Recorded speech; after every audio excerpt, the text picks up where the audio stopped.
kamu apa yang dimaksud dengan paragraf.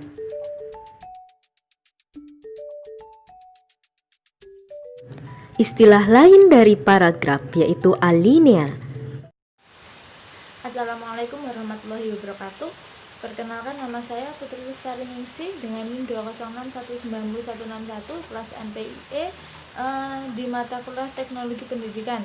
Di sini saya akan mengangkat materi pembelajaran bahasa Indonesia dengan topik paragraf. Dengan bahan ajar saya mata pelajaran bahasa Indonesia mengangkat topik dengan paragraf untuk kelas 8 semester 2, durasi sekitar 10 menit. Tentunya kita tidak asing lagi dengan kata-kata paragraf. Mungkin paragraf pun sudah kita pelajari mulai dari sekolah dasar, entah itu kita dari kelas 4, 5, dan 6. Tentunya kita di sekolah menengah pun kita juga diajari tentang paragraf. Apa sih yang dimaksud paragraf? Paragraf yaitu kita membahas dengan yang pertama, pengertian paragraf. Apa sih paragraf? Apa sih yang dimaksud dengan paragraf? Paragraf merupakan sekelompok kalimat yang saling berhubungan dan bersama-sama menjelaskan satu unit buah pikiran untuk mendukung buah pikiran yang lebih besar, yaitu bukan pikiran yang diungkapkan dalam sebuah tulisan. Dan selanjutnya ada jenis-jenis paragraf. Apa saja jenis-jenis paragraf? Yang pertama, ada paragraf pembuka. Paragraf pembuka terletak pada awal tulisan, baik bab maupun subbab. Jadi, paragraf pembuka itu tentunya ada di paling atas, paling pertama dan paling awal kita baca. Disitulah kita menemukan paragraf pembuka. Dan selanjutnya ada paragraf penjelas. Paragraf penjelas itu biasanya terletak di tengah karangan. Artinya, paragraf penjelas terletak di antara paragraf pembuka yang tadi yang ada di awal dan paragraf kesimpulan atau paragraf simpulan yang paling akhir. Dan selanjutnya ada yaitu paragraf simpulan. Apa sih yang dimaksud dengan simpulan? Nanti kita ulas di bagian bawah. Paragraf simpulan terletak itu pada bagian akhir tulisan dalam karangan panjang. Paragraf simpulan bisa terletak pada bagian akhir tiap bab. Dan lagi ada ciri-ciri paragraf.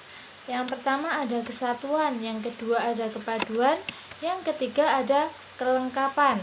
Apa sih yang dimaksud kesatuan? Kesatuan ialah sebuah paragraf dikatakan memiliki kesatuan bila kalimat-kalimat dalam paragraf itu tidak terlepas dari topiknya atau selalu relevan dengan topiknya itu sendiri. Semua kalimat berfokus pada topik dan mencegah masuknya hal-hal yang tidak relevan. Dan apa yang dimaksud dengan kepaduan? Kepaduan adalah kekompakan hubungan antara sebuah kalimat dengan kalimat yang lain yang membentuk paragraf.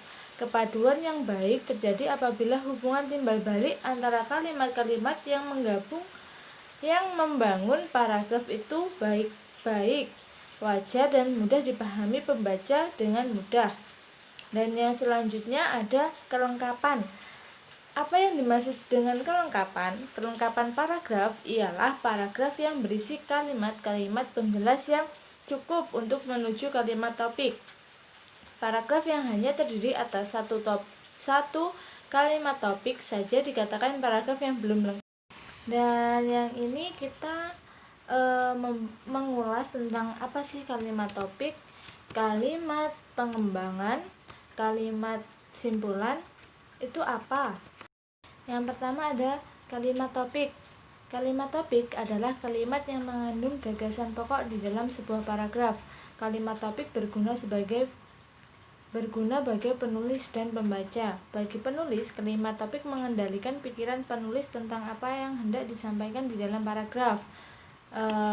Dan di sini juga ada syarat-syarat penulisan kalimat topik. Yang pertama, kalimat topik merupakan pernyataan umum yang berisi ide pokok. Yang kedua, kalimat topik berfokus pada satu gagasan utama atau satu pokok pembicaraan. Yang ketiga, kalimat topik berbentuk kalimat deklaratif atau kalimat integratif. Yang keempat, kalimat topik mempunyai unsur inti kalimat. Yang kelima ada kalimat topik mengandung topik. Yang keenam ada kalimat topik tidak terlalu sempit. Yang ketujuh ada kalimat topik tidak terlalu luas. Dan yang kedelapan kalimat topik tidak berbentuk pengumuman. Dan yang selanjutnya ada kalimat pengembangan.